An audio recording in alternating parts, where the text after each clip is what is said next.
வணக்கம் நேயர்களே. நடந்தது நடந்து போயிற்று. எந்நன்றி கொண்டார்க்கும் ஓய்வுண்டாம் ஓய்வில்லை, செய் நன்றி கொண்ட மகற்கு என்று வள்ளுவ பெருந்தகனுடைய வாக்கிற்கிணங்க யோசிக்கலாம். என்ன பட்டிமன்றம் நடத்த போறீங்களா, பேச்சு போட்டி நடத்த போறீங்களா? அப்படி எதுவுமே இல்லை. இப்பொழுது சமூக வலைத்தளங்களில் வைரலாகி கொண்டிருக்கக்கூடிய விடயம் ரணில் விக்ரமசிங்க, முன்னாள் ஜனாதிபதி ரணில் விக்ரமசிங்க தொடர்பான செய்திகள். இந்த ரணில் விக்ரமசிங்கனுடைய வயது, அரசியல் அனுபவம், உலக நாடுகளுடனான தொடர்பு, ராஜதந்திர நகர்வு, உலக தலைவர்கள் ரணில் விக்ரமசிங்க மீது வைத்திருக்கக்கூடிய மரியாதைகள், புகழ் எல்லாமும் கோட்டாவினுடைய ஆட்சிக்கு பிறகு நாட்டில் ஜனாதிபதி யாரும் இல்லை என்ற போது கோடி மக்களுக்கும் நான் தலைமை தாங்குகிறேன், இந்த மக்களை என் பிள்ளைகளாக நான் பொறுப்பாக ஒரு தந்தையாக நான் மீட்டெடுக்கிறேன், நாட்டின் பொருளாதாரத்தை ஒரு நல்ல நிலைக்கு கொண்டு வருகிறேன், பலவித திட்டங்களை கொண்டு வருகிறேன் என்று கூறி நாட்டை பொறுப்பேற்றவர் தான் ரணில் விக்ரமசிங்க. இந்த ரணில் விக்ரமசிங்கவருடைய இந்த செயற்பாட்டினால் இன்று ஏதோ சோமாலியா, எதியோப்பியா, ஆப்பிரிக்க நாடுகளைப் போல ஆகலும் வறுமை நிலை இல்லாமல் ஓரளவு நாங்கள் சாப்பிடுகிறோம், நல்ல நிலையில் இருக்கிறோம், ஏதோ நாங்கள் எங்களுடைய உழைப்பினால் வாழ்ந்து கொண்டிருக்கிறோம், அந்த உழைக்கக்கூடிய வாய்ப்புகள் எங்களுக்கு இருக்கிறது, வருமானங்கள் இருக்கிறது என்றெல்லாம் பேசுவதற்கு ரணில் விக்ரமசிங்கவனுடைய ஒரு தலைமைத்துவம் கண்டிப்பாக எங்களுக்கு ஒரு பெரிய ஒரு ஏணியாக இருந்தது. இது சமூக வெள்ளத்தில் முன்னில் பதியப்பட்ட விஷயம். இதே நான் உங்களோடு பகிர்ந்து கொள்கிறேன் என்றால், அவர்கள் சொல்லப்பட்ட விஷயங்கள் உண்மையாக இருந்தன. நாங்கள் அந்த தலைவரை ஓரம் கட்டியமை அல்லது தேர்தலில் வெல்ல விடாமை பண்ணியமை அது ஒரு புறம் இருக்க, அதற்குரிய காரணங்கள் இப்போ ஏன் அது நடைபெற்றது, பொதுவாக மலையக மக்கள் உட்பட, வடக்கு கிழக்கு தமிழ் மக்கள் உட்பட, தென்னிலங்கை மக்கள் உட்பட அனைவருக்குமான பல பசுமை திட்டங்கள் கொண்டு வரப்பட்டன, மெதுவாக நகர்ந்து கொண்டிருந்தது. உலக வங்கிகள் மற்றும் சர்வதேச நாணய நிதியம் உட்பட பலருடான பேச்சுவார்த்தைகள் வெற்றிகரமாக சென்று கொண்டிருந்தன. இந்த நிலைமைக்கு நாட்டை கொண்டு வந்து ஒரு பெருந்தகையாக ரணில் விக்ரமசிங்க பார்க்கப்படுகின்றார்.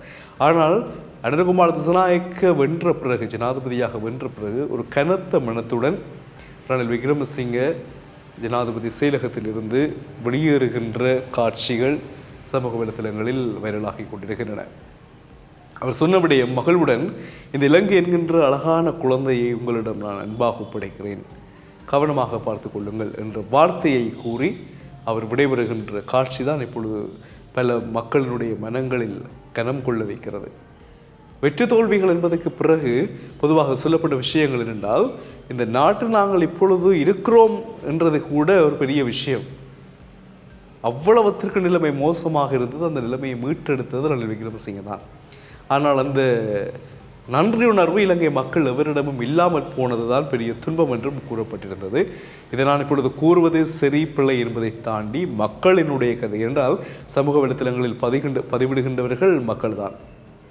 ஒரு பக்கம் ஊழல், அரசியல், இனத்தின் மீதான காழ்ப்புணர்ச்சி, இனம் தோற்கடிக்கப்பட்டமை போன்ற எல்லாம் ஒரு பக்கம் இருக்க, இந்த கோட்டாவினுடைய ஆட்சிக்கு பிறகு இலங்கையில் நாங்கள் இலங்கையர்களாக கௌரவமாக, நாங்கள் யாருக்கும் என்ன சொல்வது, எங்களை யாரிடமும் அடிபணிய விடாமல் தன்னுடைய முயற்சியின் மூலமாக இந்த நிலைக்கு கொண்டு வந்தது ரணில் விக்ரமசிங்க என்று மக்கள் கூறுகின்றார்கள்.